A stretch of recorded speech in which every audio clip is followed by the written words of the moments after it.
Oke, Assalamualaikum warahmatullahi wabarakatuh. Rekan-rekan mahasiswa ITB Ahmad Dahlan. Jumpa lagi dengan saya Bapak Edi Firmansyah. Hari ini kita masuki sesi perkuliahan, yaitu sesi ketiga. Adapun topik perkuliahan yang kita bahas pada hari ini, yaitu tentang pilihan kata atau diksi. Untuk itu, mahasiswa sebelum menyimak materi perkuliahan pada hari ini, silakan siapkan buku catatan untuk mencatat hal atau poin-poin penting berkaitan dengan materi yang akan saya jelaskan pada hari ini. Oke, kita masuk yaitu makna denotasi dan konotasi. Karena kita membahas tentang diksi, yaitu pilihan kata. Jadi ketika kalian mengarang, baik itu mengarang menulis ya, lebih tepatnya menulis karya ilmiah ataupun karya non ilmiah, itu harus memperhatikan yaitu diksi atau pilihan kata. Nah, diksi itu salah satunya berbentuk makna, denotasi, dan konotasi. Nah, makna denotasi artinya makna yang sebenarnya pada arti kata tersebut. Sedangkan makna konotasi adalah makna kiasan atau makna tidak sebenarnya terhadap suatu kata tersebut. Contohnya, sejak 2 tahun yang lalu, ia membanting tulang untuk memperoleh kepercayaan masyarakat. Nah, kata membanting tulang itu merupakan makna konotasi, artinya bekerja, seseorang yang bekerja keras. Nah, bukan berarti secara denotasi seorang yang sering banting-banting tulang, sering membanting tulang-tulangnya, tetapi secara denotasi hal tersebut tidak dapat diterima karena membanting tulang itu maknanya adalah secara denotasi artinya seorang yang sering banting-banting tulang. Karena dalam kalimat tersebut tidak dapat diterima. Tapi kita lihat dari makna konotasinya, yaitu membanting tulang. Artinya makna tersebut artinya yaitu pekerja keras atau seseorang yang bekerja keras. Kemudian kita masuk ke kata umum dan kata khusus. Oke, sebagai contoh misalkan kata umum adalah kata yang memiliki sifat masih bersifat umum. Contoh ikan. Ikan itu kan banyak ya.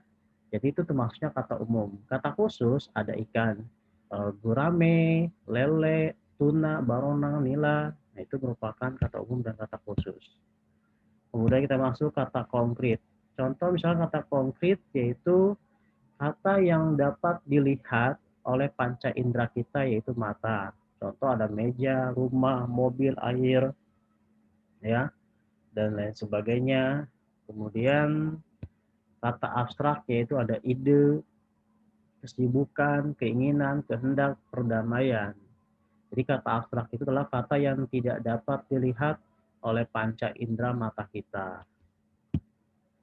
Kemudian kita masuk sinonim. Sinonim itu artinya persamaan makna kata, bukan persamaan kata, tapi yang kita samakan adalah makna katanya. Contoh sinonim itu adalah agung, besar, raya. Itu sinonim persamaannya. Ada mati, mangkat, wafat, meninggal. Kemudian ada penelitian, penyelidikan. Nah, contoh misalkan kata mati, mangkat, wafat, meninggal. Nah, ketika ada kalimat misalkan pahlawan tersebut mati pada Perang Dunia Kedua. Nah, apakah kata mati itu tepat untuk konteks seorang pahlawan? Tentunya tidak. Kata mati tersebut tidak cocok untuk konteks pahlawan, melainkan adalah tepatnya menggunakan kata wafat. Ya. Atau contoh lain, misalkan ayam itu tertabrak mobil sehingga meninggal. Ya, apakah kata meninggal tersebut tepat secara penggunaan katanya?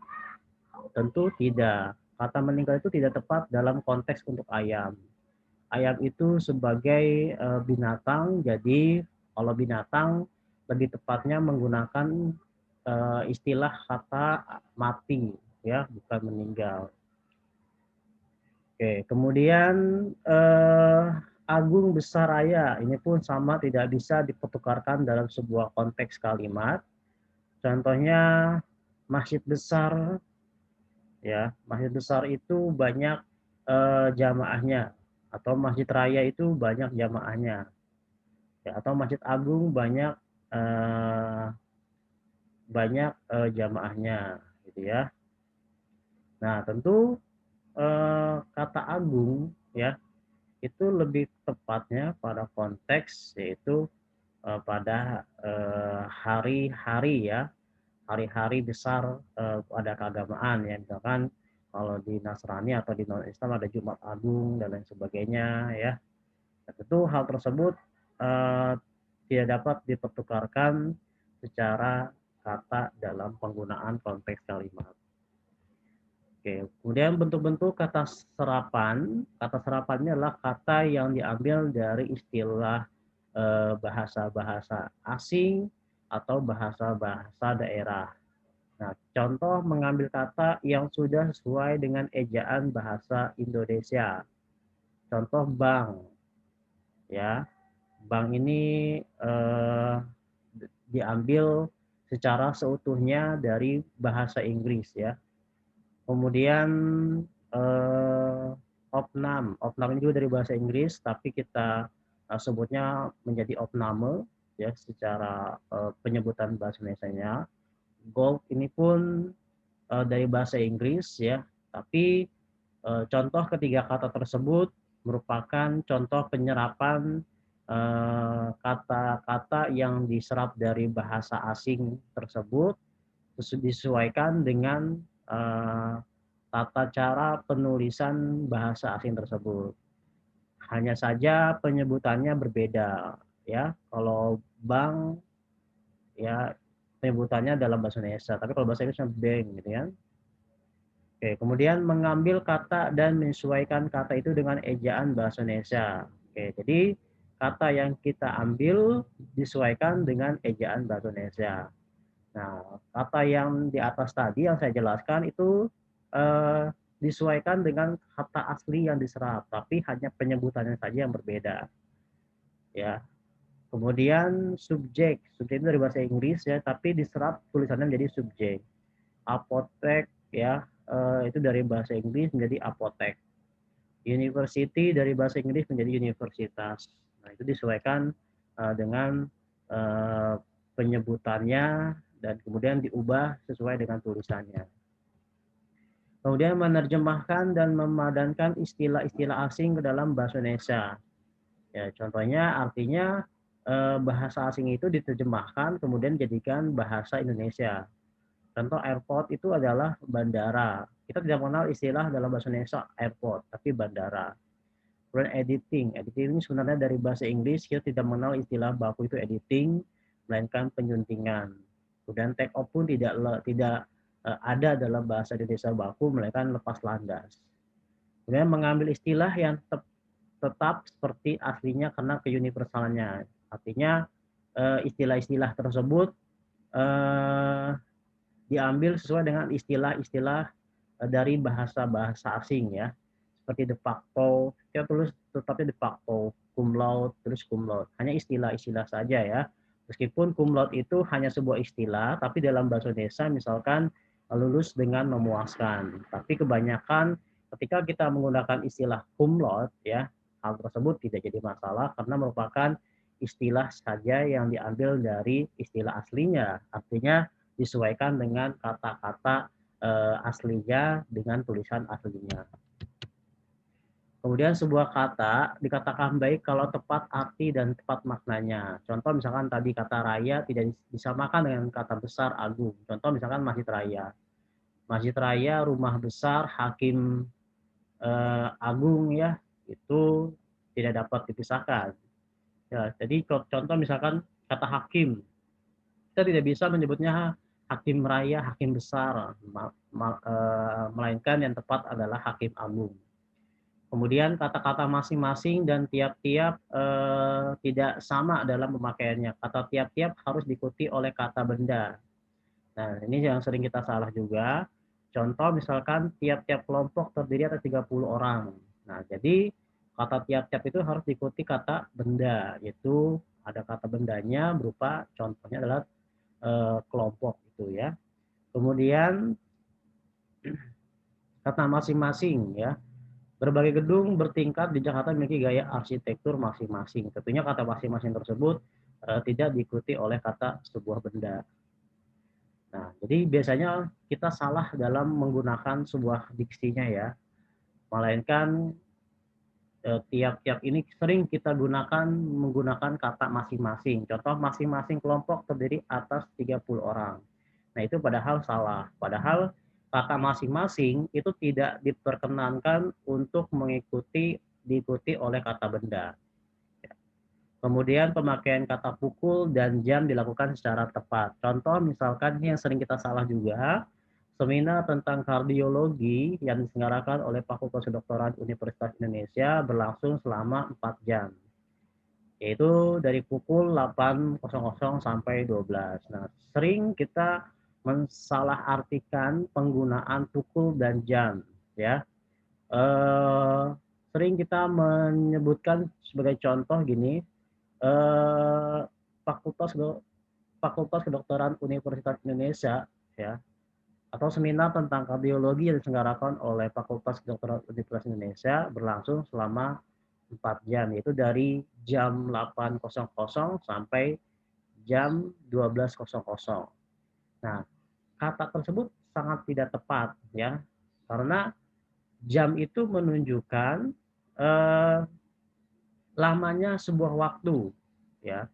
Kemudian kalau pukul itu menyatakan tepatnya pelaksanaan tersebut waktunya kapan. Nah, jadi yang benar adalah seperti contoh yang kalimat pada layar kalian, yaitu seminar tentang kardiologi yang diselenggarakan oleh Fakultas Kedokteran Universitas Indonesia berlangsung selama 4 jam, yaitu dari pukul 8.00 sampai pukul 12. Kemudian pemakaian kata depan di, ke, dari, bagi, pada, daripada, dan terhadap. Nah, ini pun sering mengalami kesalahan ya. Meja ini terbuat daripada kayu. Nah, tentu daripada itu hanya penggunaannya untuk membandingkan ya. Kalau dari itu dari asal pembuatannya ya. Jadi yang tepat adalah meja ini terbuat dari kayu, bukan daripada. Neni lebih cerdas dari Pina. Nah, ini pun salah ya. Daripada itu untuk hal membandingkan gitu ya. Maka Neni lebih cerdas daripada Pina itu adalah konteks pilihan kata yang tepat. Kemudian kata tidak baku dan baku. Nah, contoh misalkan ini hanya sebagai contoh saja. Kata tidak bakunya yang sebelah kiri dan kata bakunya sebelah kanan. Contoh analisa itu tidak baku harusnya analisis, kita penggunaannya. Jadwal itu tidak baku, kita harus menggunakan jadwal pakai W. Kualitas itu pakai W tidak baku, melainkan kualitas pakai U. Silahkan itu pakai H tidak baku, melainkan silakan. Terampil tidak pakai E itu tidak baku, harusnya pakai E terampil. Coklat tidak pakai E, harusnya adalah pakai E, jadi coklat. Prosentase tidak pakai O ya, melainkan harusnya yang baku adalah pakai E, presentase. Legalisir, nah legalisir ini adalah sering kita salah ya menyebutkan kata tersebut. Harusnya bukan legalisir ya, ketika kita minta ijazah untuk ditandatangani, kita sering menyebutnya legalisir. Seharusnya adalah legalisasi. Mentaati, nah itu pun salah, harusnya menaati. Teknik tidak pakai H, melainkan pakai K, teknik. Kompleks tidak pakai harusnya pakai S ya, melainkan menjadi kompleks. Kompleks itu berarti kan maknanya berbeda ya, artinya menjadi sebuah tempat pemukiman jadinya. Aktivitas, nah ini yang sering kita salah juga, harusnya tidak pakai F, melainkan pakai V, melainkan menjadi aktivitas. Kemudian syarat-syarat pemilihan kata dapat membedakan denotasi dan konotasi. Contoh misalkan bunga Edelweiss hanya tumbuh di tempat yang tinggi. Nah, jika bunga bank tinggi, orang tidak mau mengambil kredit bank. Nah, itu tadi yang saya jelaskan pun sama prosesnya di awal ya. Artinya bunga Edelweiss itu merupakan makna denotasi. Ya, artinya ya bunga Edelweiss gitu ya, sejenis bunga. Kalau bunga bank tinggi bukan berarti di bank itu banyak bunga, melainkan suku bunga ya konotasinya artinya. Nah, itu merupakan makna konotasi. Dan dapat membedakan kata-kata yang hampir bersinonim. Contoh misalkan siapa pengubah peraturan yang memberatkan pengusaha. Pembebasan biaya masuk jenis barang-barang tentu adalah pengubah peraturan yang selama ini memberatkan pengusaha. Nah, jadi pembebasan biaya masuk ya pengubah. Nah, pengubah itu kita sering menyebutnya menjadi perubah. Sebenarnya kata dasarnya tidak ada istilah rubah. Rubah itu artinya sejenis binatang. Ya, jadi maknanya pun sangat sangat berbeda. Jadi kata bahasa Indonesia yang benar harusnya adalah peubah dengan kata dasar ubah gitu ya. Kemudian dapat membedakan kata-kata yang hampir mirip dalam ejaannya. Nah, contoh intensif, insentif jangan sampai tertukar, karton, kartun ya jangan sampai tertukar, preposisi, proposisi jangan sampai tertukar, korporasi dan koperasi itu pun jangan sampai tertukar dalam pemilihan sebuah katanya, meskipun kata-kata tersebut hampir mirip ya ejaannya, tetapi bila mana digunakan dalam konteks kalimat akan mengalami sebuah perbedaan dalam sebuah kata-kata yang kita gunakan. Kemudian dapat memahami dengan tepat makna kata-kata abstrak. Contoh misalkan ya tadi ya abstrak itu berarti kata-kata yang tidak dapat dilihat oleh panca indera kita, keadilan, kebahagiaan, keluhuran tidak dapat kita lihat oleh panca indera kita. Makanya disebut dengan kata abstrak. Kemudian dapat memakai kata penghubung yang berpasangan secara tepat. Misalkan antara hak dan kewajiban, antara hak dengan kewajiban pegawai haruslah berimbang. Antara hak dan kewajiban pegawai haruslah berimbang. Jadi yang benar bukan dengan ya, bukan menggunakan kata dengan ya, melainkan menggunakan kata dan. Contoh misalkan antara hak dan kewajiban pegawai haruslah berimbang. Nah, itulah contoh yang benar. Korban PHK itu tidak menuntut bonus melainkan pesangon ya. Nah, tentu hal tersebut salah ya, melainkan itu hanya untuk perbandingan. Tetapi konteksnya tidak tepat. Nah, korban PHK itu tidak menuntut bonus tetapi pesangon ya. Nah, pasangan yang salah antara dengan ini harusnya penggunaannya benar ya pasangannya. Ini adalah pasangan yang sudah baku. Antara dengan itu salah, harusnya antara dan, tidak melainkan itu adalah tidak tetapi, baik ataupun baik maupun penggunaan yang benar. Bukan tetapi bukan melainkan ya. Jadi yang tadi yang kalimat terakhir korban PHK tidak menuntut bonus tetapi melainkan pasangan itu salah, harusnya korban PHK itu bukan menuntut bonus baru melainkan benar. Itu adalah pasangannya yang sudah ditentukan oleh kaidah-kaidah kebahasaan yang benar, tata cara penggunaan kata-kata yang berpasangan secara tepat. Kemudian dapat membedakan kata umum dengan kata khusus. Nah, kata umum itu artinya yang tadi saya katakan tadi ikan sama ya, artinya umum itu artinya melihat kita banyak ya, ada kata khususnya. Kata khusus itu artinya kata yang sudah memiliki makna yang lebih rinci. Contohnya adalah melotot, membelalak, melirik sampai meneropong. Itu merupakan contoh kata khusus yang merupakan kata umum dari aktivitas sebuah melihat. Oke, terima kasih rekan-rekan mahasiswa dimanapun kalian berada. Semoga kalian memahami diskusi kita atau penjelasan materi kita pada hari ini. Jika kalian tidak memahami, silahkan kalian diskusi melalui forum e-learning kalian. Sekian, assalamualaikum warahmatullahi wabarakatuh.